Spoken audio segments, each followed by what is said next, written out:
కేటీఆర్ గారికి కేసు పెడతావు, పెట్టిన నిన్న. మరి బండి సంజయ్ ఎందుకు పెట్టరండి? మేము చుట్టాం రేవంత్ రెడ్డికి ఏమన్నా ఆయన బండి సంజయ్? ఈ అక్రమ సంబంధమైంది బీజేపీకి కాంగ్రెస్ కు. దేశమంతా రాహుల్ గాంధీ మోడీకి వ్యతిరేకంగా కొట్లాడతాడు, రేవంత్ రెడ్డి మోడీ పల్లెకి మోసినట్టుగా ఉంది ఇక్కడ. మేము ఒకటే అప్పీల్ చేస్తా ఉన్నాము. We have great faith in the DGP, present DGP. ఈ కేమ్ ఫ్రమ్ హంబుల్ బ్యాక్గ్రౌండ్. మేము ఒకటే అప్పీల్ చేస్తా ఉన్నాం డీజీపీ గారికి. మాకేం ఇంతకుముందు మా పల్లెరాజ రెడ్డి గారు చెప్పిండ్రు, చాలా క్లియర్ గా చెప్పిండ్రు డీజీపీ గారు, మాకు ఒక్క ఇసుమంతా మాకు సాయం చేయకండి, కానీ మీ డ్యూటీ మీరు చేయండి.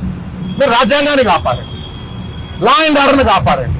ఏ చేతులతో అయితే మీరు FIR that you made against KTR, అవే చేతులతో బండి సంజయ్ పైన కూడా మీరు కేసులు పెట్టండి. Is the conspirator in the case అని చెప్పని స్పష్టంగా చెప్పిండ్రు. కాబట్టి దయచేసి మేము పోలీసు వాళ్ళకు కూడా విజ్ఞప్తి చేస్తా ఉన్నాం, governments come and go, but మీ 3 సింహాలు మీ టోపీల మీద ఉండేటువంటి నిరంతరంగా ఉంటాయి, దాన్ని కాపాడే బాధ్యత మీది.